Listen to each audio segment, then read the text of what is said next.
Hello, everyone. Good morning or good afternoon, depending where you're from.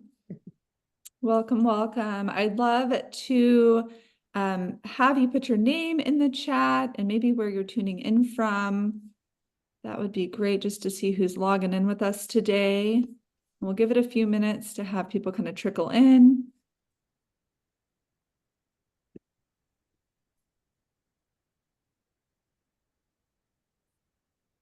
Hi, Angela. Good to see you. We were just talking here. It's rainy here in Portland, Oregon. Does not feel like summer. So hopefully all of you are getting some sunshine.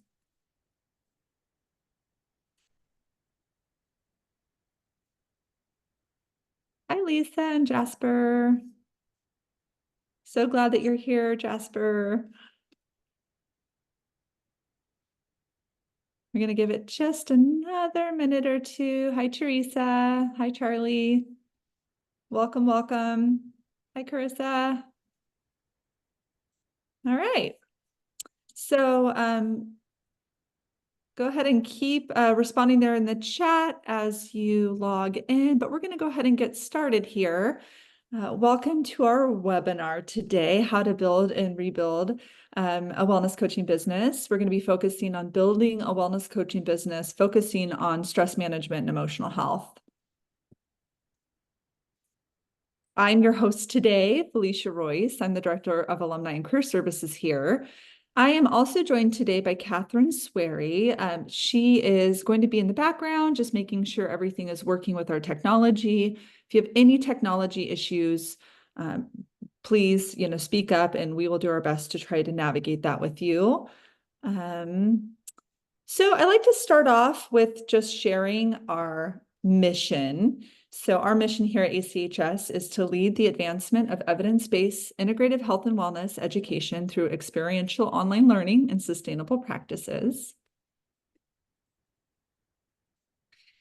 And so our agenda today, this webinar should last anywhere from about a half an hour to an hour, just depending on how we get through the content and what kind of questions are coming up. We are going to be joined today by our panelist, Kristy, which I'll introduce here in just a minute. This is a Q&A based kind of conversational webinar. We're going to be learning about how Kristy's built her business, and I really want it to be interactive. You'll see that you're not able to unmute, and that's just because we're recording this and sending this out. So everyone that's registered for this email will receive a recording. But that's why you can't speak, but we'd love to have your feedback in the chat, your questions in the chat. Really want to make this interactive and fun. So without further ado, I'm going to introduce our panelist today, Kristy Bowers. She is an alumni of our associate program in complementary alternative medicine. That program is now our integrative health sciences program. She is the owner and operator of the Sage Moose. And I will have Kristy go ahead and take it away and introduce herself. Hi, everybody. Thank you so much for being here today. I'm so excited to be doing this for you guys.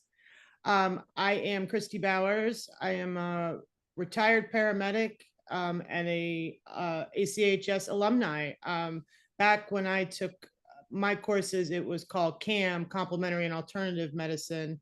Now it's changed to Integrative Health. About 10 months ago, I started my business, the Sage Moose, and I am a stress management coach. It was a long and interesting road to get where we are today, and that is some of the stuff that I'd like to share with you. Yes. So in this webinar, we're going to make it kind of question and answer based. So I'm going to start with some questions, but again, I want you to chime in with any questions you have as Kristy talks about her process of building a business and rebuilding a business. And then at the end, we will have time for some Q&A as well. So if I don't get to your question as you're typing it in, just know that we are going to get to questions at the end. So our first question today is, Kristy, what were the most beneficial tools and resources that you used when building your stress management business? Great question. And right off the top was ACHS. Obviously, I got a lot of Western medical experience as a paramedic, but the integrative health education I got at ACHS was huge. The resources that are available are just amazing. The fact that as an alumni, I'm able to still log into Canvas, use the library. I'm a huge user and lover of the Natural Medicines database, which is actually a paid site. So being able to access that through Canvas for free was really helpful, particularly in the beginning when I was, putting out a lot of money to get everything done. Felicia and the entire the entire career alumni, everybody, the upper ups, the heads of their departments at the school were invaluable. Particularly Felicia. One day, right in the beginning, as I was starting this business, the phone rang, and it was Felicia, just unprompted, called me out of the blue and just said, "Hey, we're checking in with our alumni. Just want to see how you're doing, if you're using your education for anything, and what can I do to help you?" And boy, she really could help me, took the ball and ran with it. So they are a fantastic resource. It's unprecedented. I've never heard of anybody else graduating college and having their school and their programs reach out to them and help them further their career after they've left the school.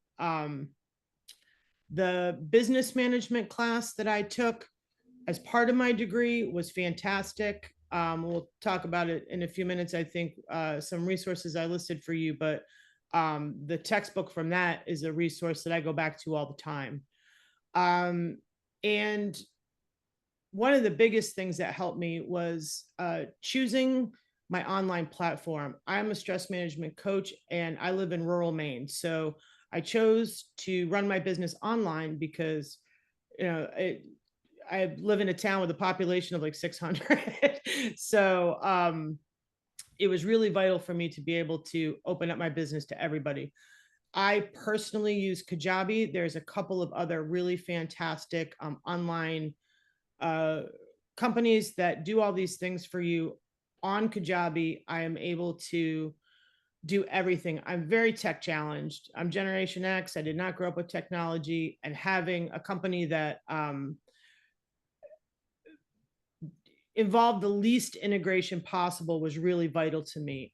Through Kajabi, that's what they do. They help people design online courses and coaching. So they have their very own Kajabi Live, which is like Zoom. It's right integrated into each coaching session. They have tabs for resources and all these different things you can do for notes for your clients. It's a really cool thing. It is a little pricey. For me, it's okay to pay that price because of all the integrations. I don't have to have 17 different integrations where I'm paying for all of them as well. So even though it's a little sticker shock, I think it's really good. Do your own research, really look into them. It's really a vital part of your business. Just like Kristy, can you, thank you so much for that. We're getting some questions about how to spell Kajabi. Can you, oh yes, for us? Yep. It's Kajabi. Perfect. And I think we did put that in the chat there. Thank you Yep. so much. I just want to make sure I had that right. No problem. Awesome. Awesome.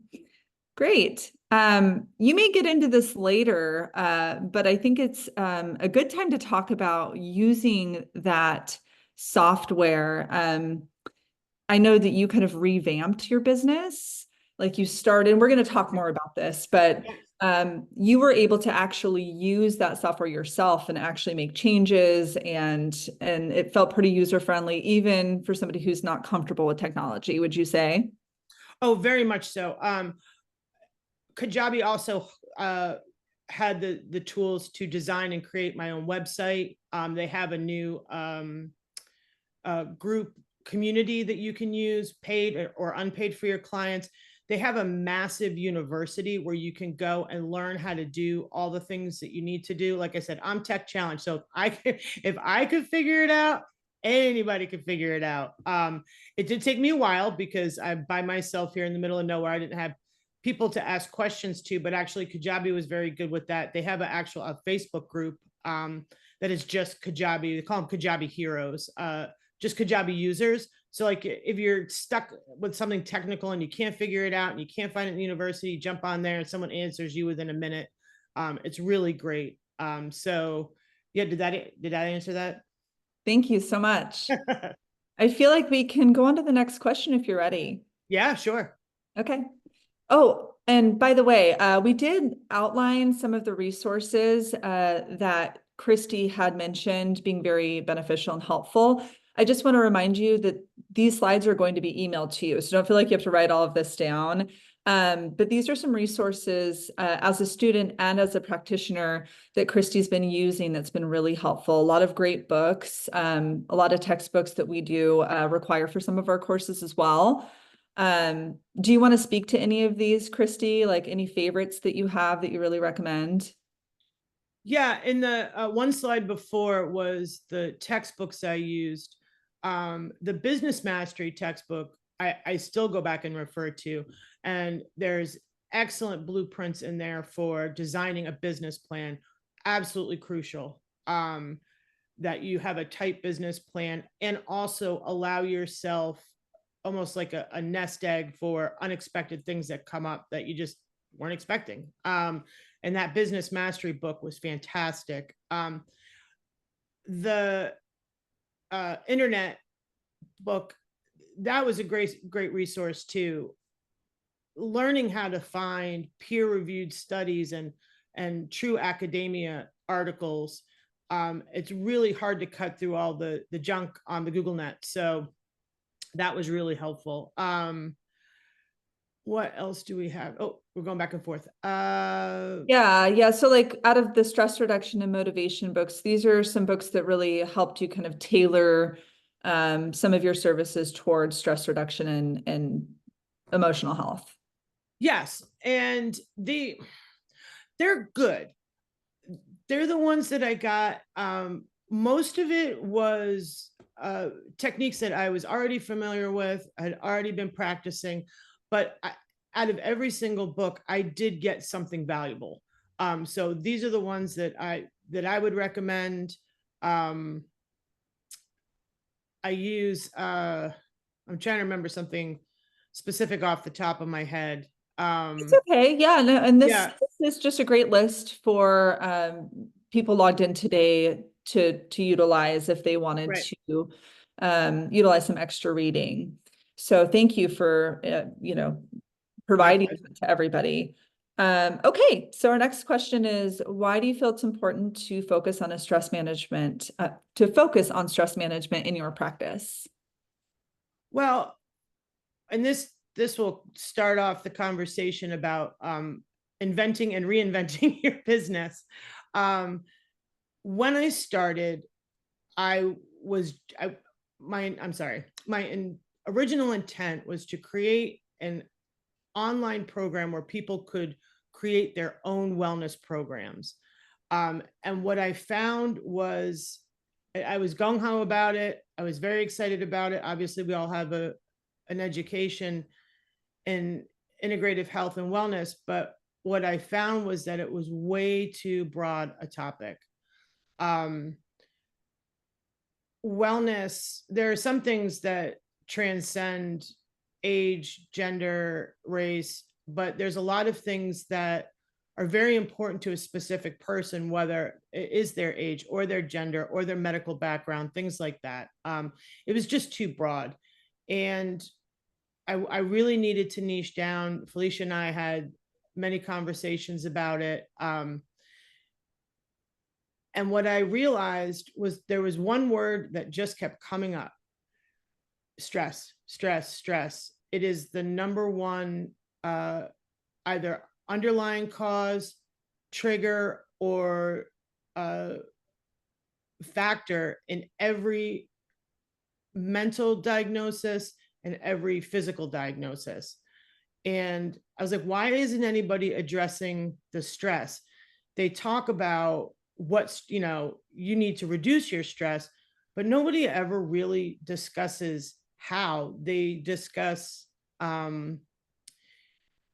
methods to deal with the symptoms of stress, like taking baths, meditation, breathing exercises, essential oils, herbs you can take, but they're not dealing with the mental game of it. And mind, body, spirit, you can't forget the mental game. You can't forget what's going on in your mind. And it's how people perceive stress and how they perceive stressors, and understanding where those stressors come from, because stress is a learned response. So being able to identify that you're actually having a stress response and why, and being able to quickly pick through it and realize I'm being triggered on something that happened 30 years ago, or this is a real issue that I need to deal with, and this is why I'm being triggered. So I felt that being able to help people educate them and to help people master their stress response was the best way that I could help the most people. And that's why I ended up with stress management. Awesome. Thank you so much. I'm just curious, anyone that's logged in today, have you seen this in your own practice? Have you seen this even as a student, as you do more research? Do you see the need for stress management in your practice? I'd love to hear from you. So one of my favorite topics, networking. What is your favorite networking technique? Well, my favorite networking technique is in person, which is a little difficult here. Like I said, I'm in rural Maine, but when I approach, people ask all the time, "What are you doing now? I heard you started your own business." All I need to do is give them a gentle lead in, and it's something that sparks everybody's interest, because it's something that literally affects every single human being on the face of the planet. We're hardwired for a stress response.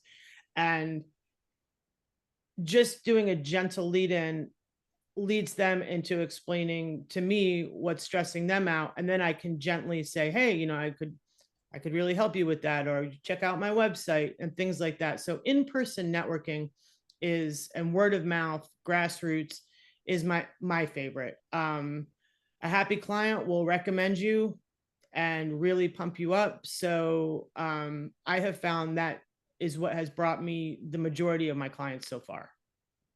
Wonderful. Thank you so much. We've had some great comments in here. Amy said, stress is a key driver for disease. It alters the microbiome and nervous system networks. Important. Cloud asked, why did you feel that stress management was the best use of your degree program? Did you feel like your education made you overqualified? Not sure if Cloud is referring to your education as a paramedic. But yeah, I suppose, I don't know if you can speak to that at all. Just what, I mean. No, that's great. Could you repeat the question one more time? Because it seemed like it was almost two questions. Yeah, it kind of was. Did you feel like your education made you overqualified? I suppose maybe talking a little bit about how your experience as a paramedic has maybe enhanced or changed your perception of what you wanted to focus your business on.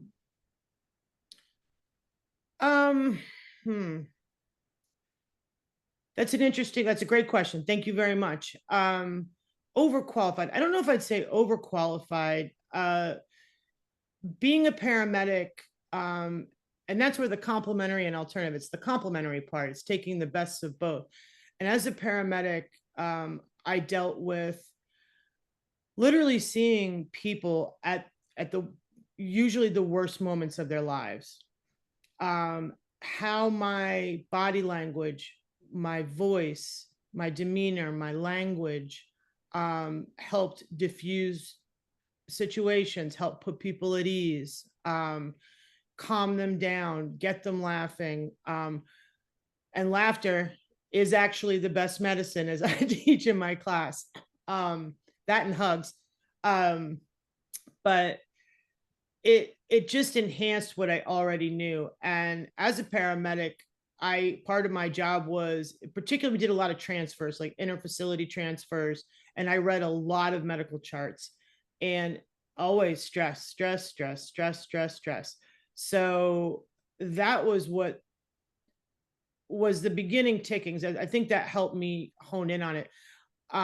If you could ask him what he means by overqualified, maybe I It's could okay. answer We that can better. move on, I think, from that question, Okay.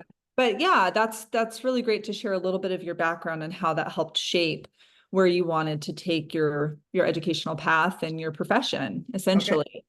Um, and Carrie Ann had mentioned enrolling for HED 503 and talked about how Dr. Jackie was a true gem in that class. And I agree, Dr. Jackie is fantastic. And she recommends that everyone takes HED 503. I would highly encourage that as well if you're in one of our master's programs. It's a Great. fantastic class, and Dr. Jackie is an incredible instructor.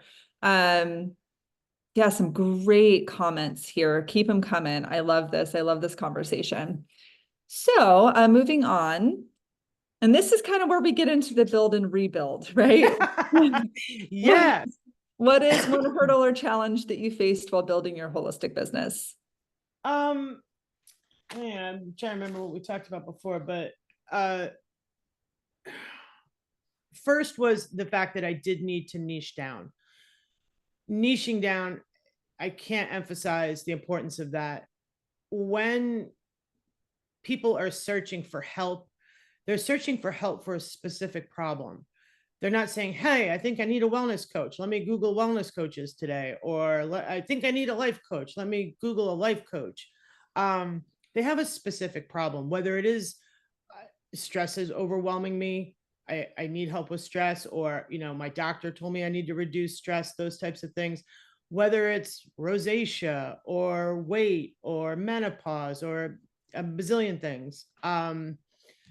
That's what they're going to be looking for. So that's why I really want to emphasize the niching down. And it took me a while to get there. I think I reinvented myself 3 times before I really honed in on the stress management. Not having a solid business plan. I had a loose business plan, and I did not. I think the biggest challenge there was I thought I knew how much it was going to cost. In my mind, hey, I'm working from home. Don't have to worry about an office. Hey, I'm working on a computer I already have. Some of this equipment's pretty inexpensive. I think I can do this for so much money.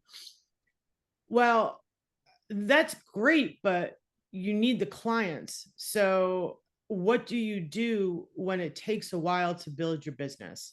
There was a lot of unexpected stuff that came up, software that I needed, things like that I didn't realize I was going to need, and then actually changed. And now I'm paying for something different. Uh, just, it took me about 6 months before my client base really started to take off. So I didn't expect it to take that long. And then marketing in the online world was a huge challenge. But I think we're going to talk about that coming up in a little bit.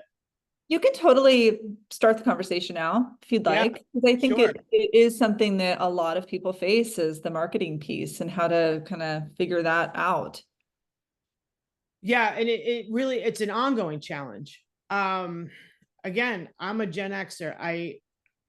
I'm not, I use Facebook, and I don't like that as a marketing tool. I started with that. Facebook wants you to pay for ads. It's very expensive. And what I was finding was I started a page for my business and I was creating posts and they weren't sharing the posts. So I would recommend starting a blog, because your topic of your niche will come up in the search for the blog. And that's a much faster way to get yourself out more broadly. I still have a challenge with that. I'm not tech savvy, so doing YouTube videos and things like that has been a real challenge for me. But it is possible. You need to, when you decide what your niche is, you need to come at the marketing or how you build your business and how to reach out to them around your ideal client. So if you want to go into stress management and say you want to focus on businessmen or something like that, where do you find businessmen? How do you approach them? You have to go to them. And those are some of the hurdles that you'll have to face. Probably the last one is, if I could have done it over again, I would have actually started with an office outside of my house. When you're trying to be disciplined, it actually can get very difficult. You know, I've got 2 dogs. You know, you get distracted by things in the house, and there's a lot of options out there, I should say. My brother does an office share. So he just takes his laptop and he doesn't pay for it. He just goes, and there's, you know, free venues where he can go do his work on his laptop.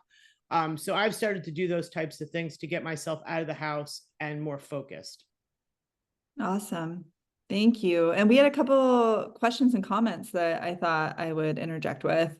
Yeah, sure. Marianne asked, Kristy, how did you know for sure that stress management would become your niche? Have you always felt strongly in this, that this was your correct path? Yes. As a paramedic, I left EMS with a raging case of PTSD. One of the reasons why I chose to go to ACHS in the first place was to help deal with my own stress.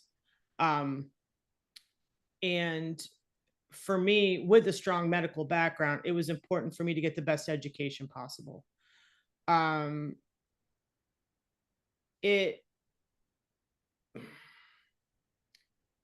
sorry, could you repeat the question one more time? She asked a part I Have went you to. always felt strongly? And I think you Yes. alluded to that a little bit earlier, saying that you saw Yeah. stress in every case when you were Right. an EMT, you saw how stress was affecting people, mind, body, spirit. So it sounds like you always knew that stress was a contributing factor, but you realized as you opened up your wellness coaching business that it really was where you wanted to focus, because it could be applied to almost anybody, right? And any population. Yes. Person. No, that exactly. Thank you. That was the exact point I wanted to make. I had a hard time niching down because I wanted to do something that could help the most people. And I didn't want to discriminate against age or gender or race, or even medical background. I wanted to help, you know, everybody. But if you try to help everybody, you end up helping nobody. Stress management was something that does literally affect every single human being. And I felt that that was how I could help the most people without excluding anybody. So that was a very important factor. That was a great question. Thank you. Could you also talk a little bit about how your programs work? Because I actually find it to be very interesting how you've set up your business and how you do a lot of group opportunities and working with, I don't want to speak for you at all, but like working with like higher education. In a couple questions did come up about, you know, how you've set up your program and how that's kind of changed and evolved since you've seen what works and what doesn't. Yes, it really has. I do one-on-one coaching and I do group coaching. I keep the group coaching small to 5 per group because I want them to have enough people to be able to feel like they're part of a team and they're not alone in this, and have people to bounce ideas off of and talk to, but not so big that everybody doesn't get a chance to contribute. So I chose 5. I do a 10-week long program, and I'm very specific about how we proceed through the 10 weeks. I start off with the education, and the way that I set it up is I send them my videos and my educational materials before our session, what we're going to focus on in that session. And I don't give them any information before we get to that week, because each session has one very specific thing I want them to work on. It's all habit forming things. So I don't want them skipping ahead. I want them to do their best to master that one skill before we move on to the next to the next skill. And it is, like I said, it's building on it. I teach people how to use a body scan to recognize that where they hold tension in their body, so that they know that they're actually having a stress response. A really important thing to mention about stress is that we have so many stressors in our life that are ongoing, that never seem to go away. Finances, relationships, things of those natures.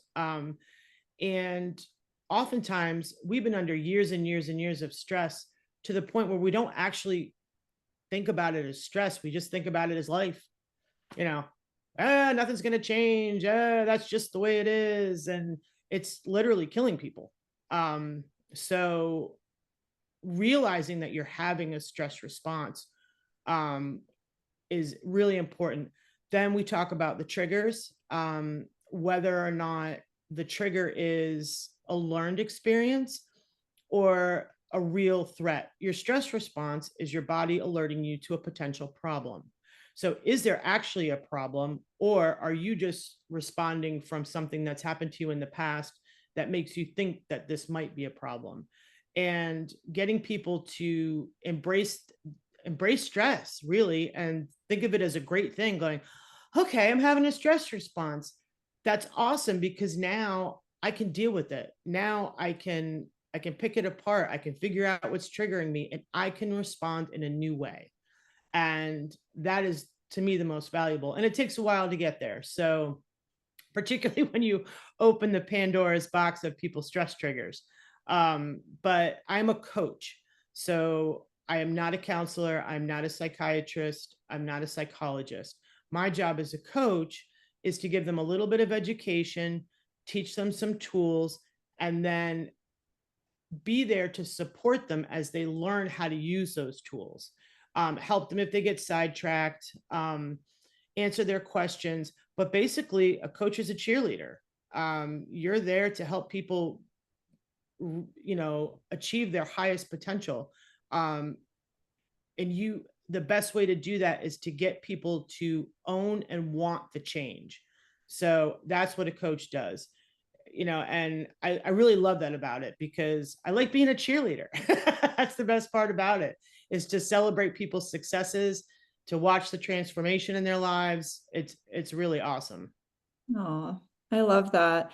And I know one thing we've talked about a lot together is just the art of coaching and asking questions, and letting, through that process, letting people kind of find their inner voice, and that can be very powerful too.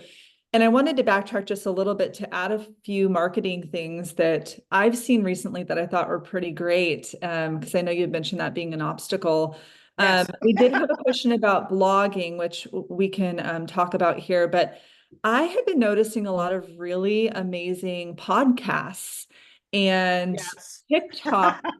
Like, I know this is all technology, but a lot of ways to educate the public, and then also, draw people into your business. Word of mouth is obviously such a great tool. And when you're at the grocery store, to strike up a conversation with somebody in front of you, wear your business logo on your shirt, Right. just always be thinking about, who you can be helping in your community, and getting those referrals. But aside from that, I think the blogging and being able to be public facing in ways like podcasts, and using tools we have like AI, Right. and like using things to our advantage to help us market on platforms like Facebook and Instagram.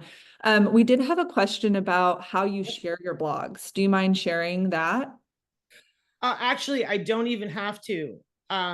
Within Kajabi, they have a whole blog thing. So I create my blogs right on Kajabi, and the second I click publish, it goes everywhere. Cool. It's really a fantastic tool. They also have a podcast.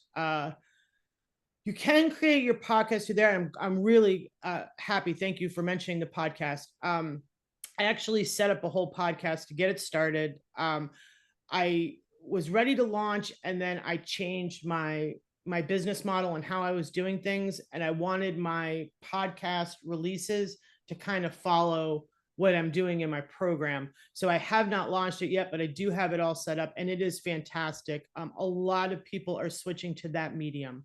It's something that they can just listen to while they're going about their day. They don't have to be staring at their phone or anything else. And that, thank you for mentioning that. That's really fantastic.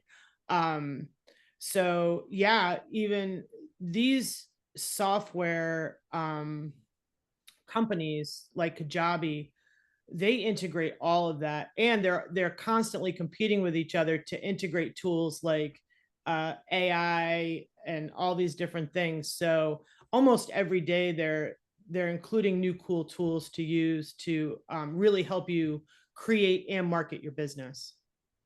That's wonderful. In your blogs, do you focus, this is another question that came up, do you focus mainly on the educational pieces and tools, or do you have like a specific area of focus, or is it just kind of randomized topics? I'm not gonna lie, it's a little bit randomized. Yeah, just like different tools. Uh, Just different tools and different approaches to stress management. yes, and I'm pretty much in my third revamp of my business. When I decided on stress management, I had originally started on college students. To me, they face, as you know, any of you that are currently in school, that there are a whole new bucket load of stressors that enter your life when you go to school, whether it's online or you're going to a stick and bricks campus. And the current students that are in school right now are, I call them the COVID kids. They really had their lives disrupted in a way that was unprecedented in human history. And they had to do everything from home. They lost so many opportunities, graduations, proms, parties, just being able to have human connection with their fellow students and things like that. And it's carried over into school. What I found out, and I actually went to talking about networking. That was what I was doing. I was going to the schools across the state and sitting down with the kids. They were very into the program, but what I found was that they didn't want one more class, even if it was a coaching program. Like, they didn't want one more obligation. So I actually have a book in the works. It's about a little more than halfway done. I'm actually going to have two separate books, one that just speaks to college students, and then the rest of the world. Because I did do a lot of research on college specific stressors. But yeah, I'm sorry, I lost you. That's okay. I was starting to think about the college question. kids again. No, I think you've answered the question. Yeah. And again, it's just these iterations of your business and what you found that works really well, and where you found obstacles and how you address that and pivoted. And I think that's such an important thing to embrace as an entrepreneur is sometimes it is throwing spaghetti at the wall. And we can be as intentional. That is a good analogy. Yeah. But, you know, I think you articulated that very well. Thank you. And I do want to just address one of the questions. Do you offer formal coaching training? I think you're asking about ACHS. And Pamela, we do have many classes that are specific to coaching, which I will share at the end. There's also some outside of ACHS things that you could look into, like ICF, which I know is integrated in some of our curriculum. The International Coaching Federation, and then the NBHWC is another entity that offers some coaching programs. So if you wanted to delve into that more, there's some outside help that you can get with that. But I will go over those classes and programs here at the end. Okay. Well, I think the question that I was actually asked, and I apologize, sometimes I go on segues, was that I'm like, how do I pick my topics? I pick my topics almost based on what I'm researching at the time. I've done an enormous amount of research, and I'm like, wow, that's something I think would make a great blog topic. And I just do the blog. And I am behind on my blog schedule because I did start to get more and more clients, and I'm focusing more on those classes. I need somebody standing over me with a whip to get me to do the marketing and the blog writing. But I think making a list of all the topics you would like to discuss, and then making each one the headline for a blog is the best way to go about it. Or that would be beneficial to me. Awesome. Thank you. All right, moving on. Well, we kind of already talked about this, like how to promote a new or existing business. So I think we can kind of skip this question for now. Okay. This is a very important topic, this last question that we have today. We're talking about stress management and emotional health and mind, body, spirit. And it's complex for a lot of people, right? And so it's important in our roles as coaches or consultants, if we don't have a license, that we are not coming across as a therapist, that we're not crossing that boundary. And it's a slippery slope, right? You open up the box of stress management and trauma and things that people have experienced in their life can come out. And so I want to talk a little bit about this as we wrap up today.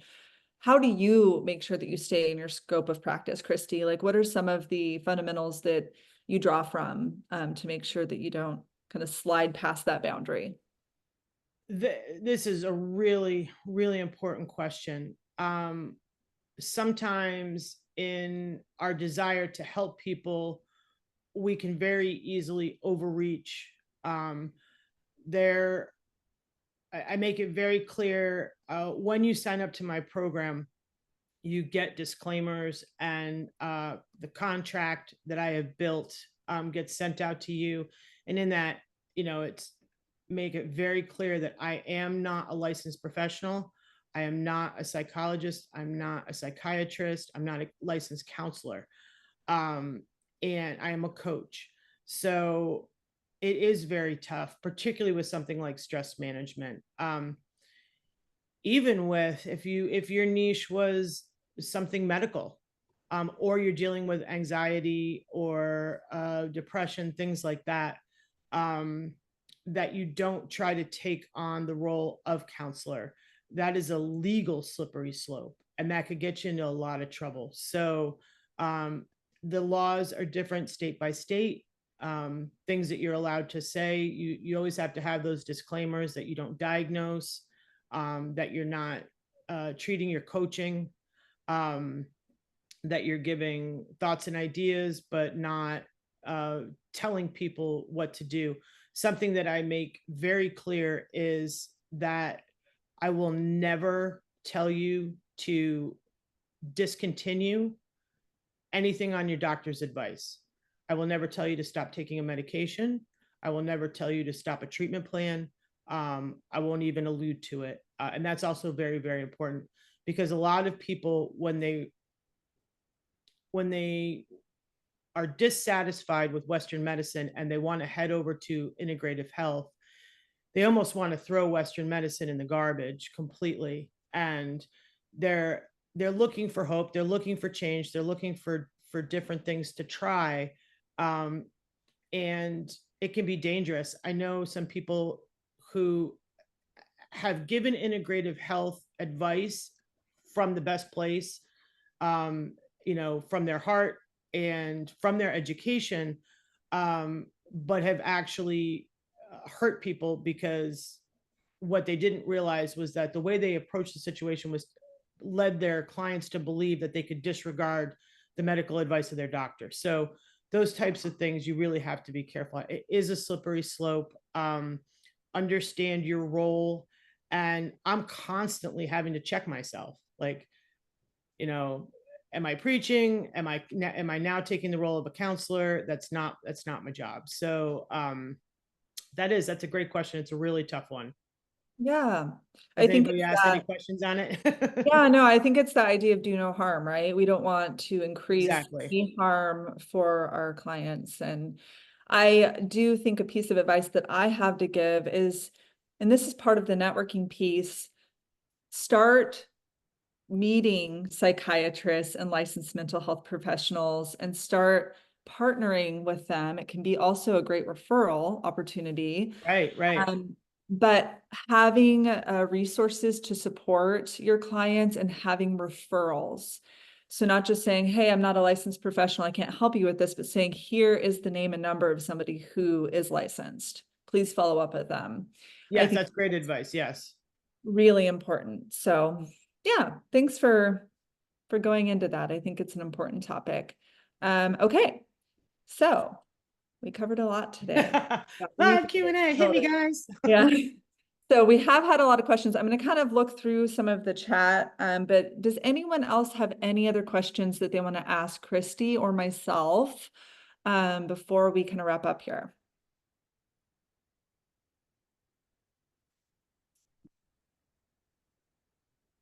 Angela had some questions about how you've negotiated pricing, like in your practice. No, that's a hot topic. That is a hot topic. That's a great question, Angela. Thank you. That was another hurdle and struggle. And I've changed my prices a couple of times. And I'm sticking firm with what I have now. That is a huge challenge. When you start, you're like, all right, first you need to figure out how much money you need to live on and how many clients you have to take on to accomplish that goal. But as someone who's starting, you almost get like imposter syndrome. Like, I'm just starting, I can't charge these prices. And you tend to undervalue yourself and what you have to offer.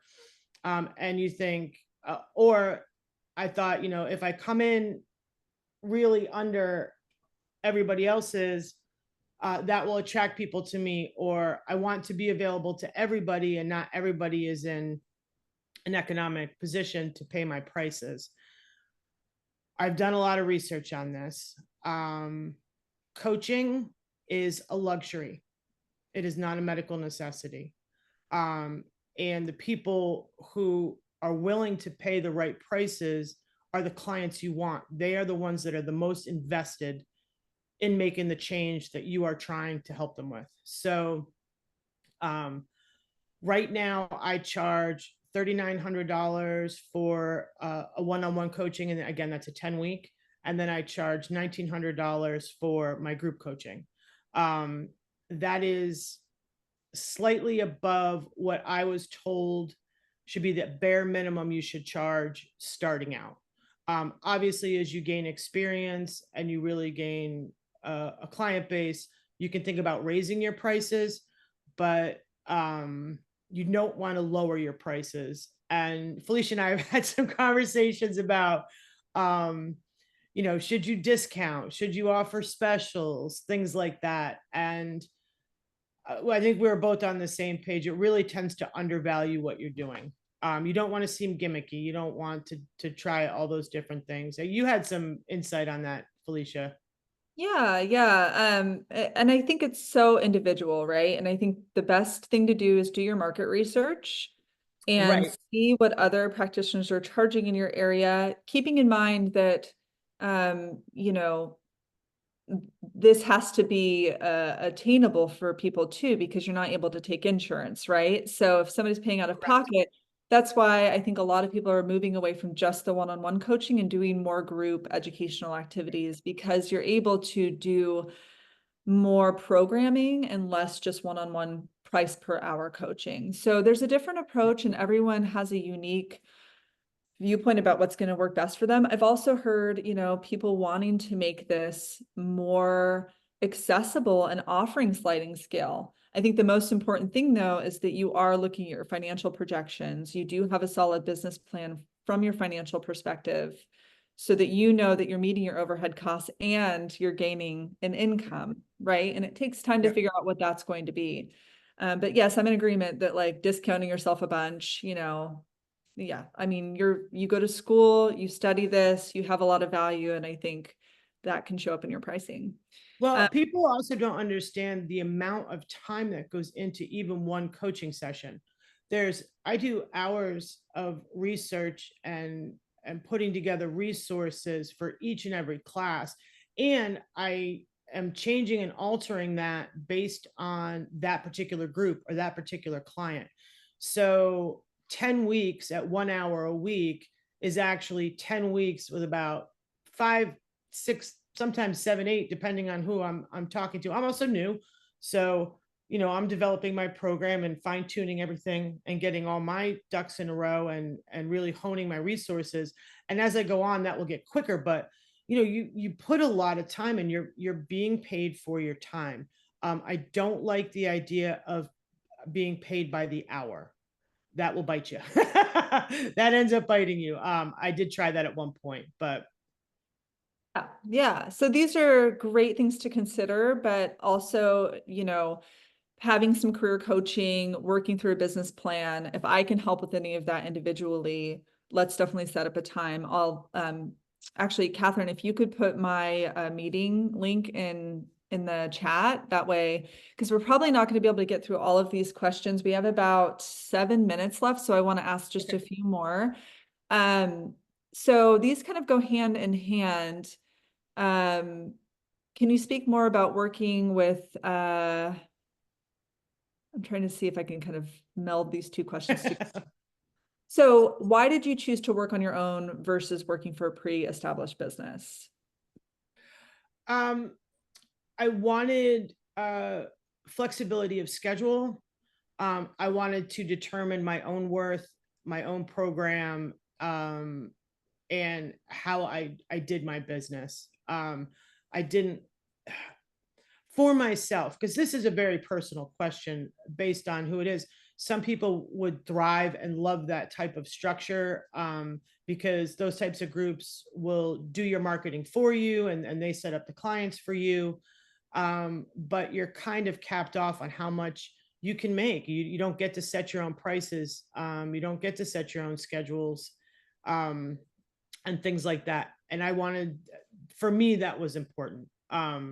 At 53 years old, I've been working for other people my whole life. And I wanted to do this by myself, for myself. There are times where I wish I, when you're going, when the next client's coming in, maybe that would have been a better option. But, and it is for some people, and that's fantastic. It might be a great way to start, until you get your own reputation and your own client base. But, for me, that was why I chose that path. Awesome. Thank you so much for answering that. This is an interesting question from Teresa. Can you speak about working with clients in a healthcare team or a physician that they're dealing with stress or other conditions? I don't know if you've actually worked with healthcare providers, but it's actually a very interesting question, being that you have been a healthcare provider as an Right. EMT and you see the need, for that. Is that something you see yourself doing or something you see a need for? Actually, it is incorporated into my program. I have basically a preset thing that they can give to their doctors, and say, hey, so and so is working with me. We're working on stress reduction techniques, and I can individualize it to the client. Say, I don't know, Jane is on blood pressure medication. You're treating Jane for blood pressure medication, obesity, these other things. She has joined my stress management coaching program, and we are working on stress reduction techniques. She would love to address with you because sometimes I actually have a whole module on using aromatherapy and scent to trigger certain feelings of gratitude and particular stress reduction points. So, but essential oils are, in my opinion, medications. They're plant medications. So I do careful research before I recommend anything, but I give them the whole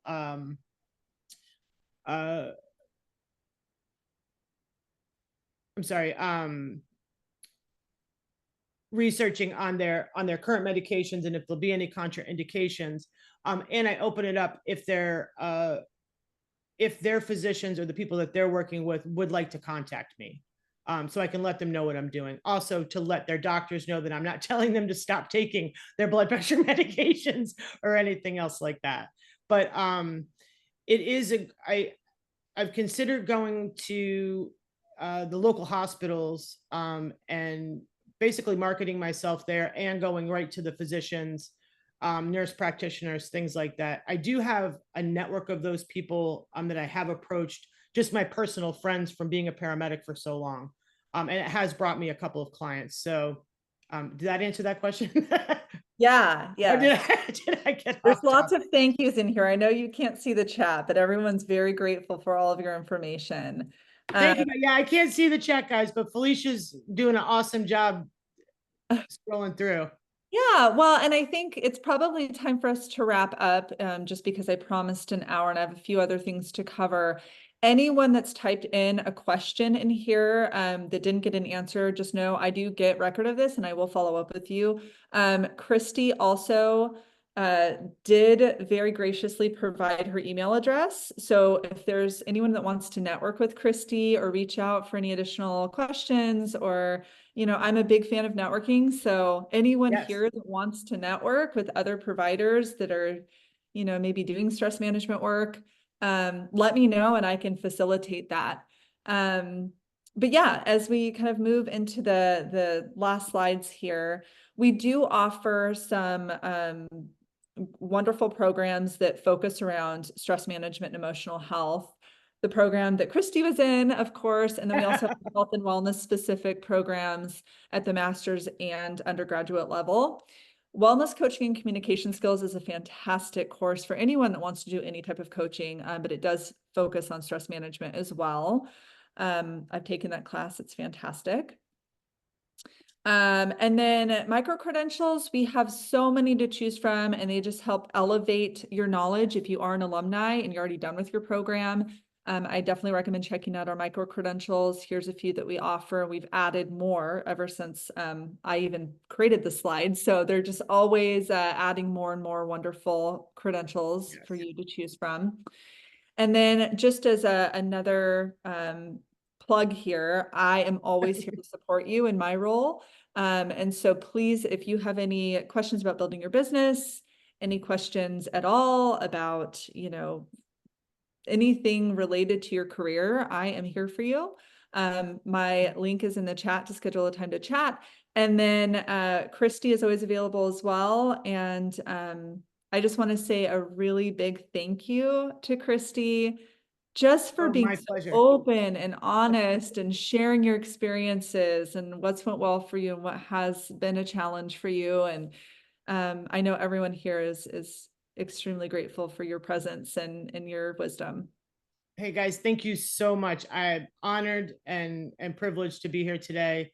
And again, Felicia is an amazing resource. If you have any specific questions about what I talked about or my challenges, if I can help you in any way, please reach out to me and I'll get back to you. All right. Thank you all so much. And I will be in touch with you if you had a question in there. So you'll hear from me next week. All right. You guys all have a wonderful day. Take care.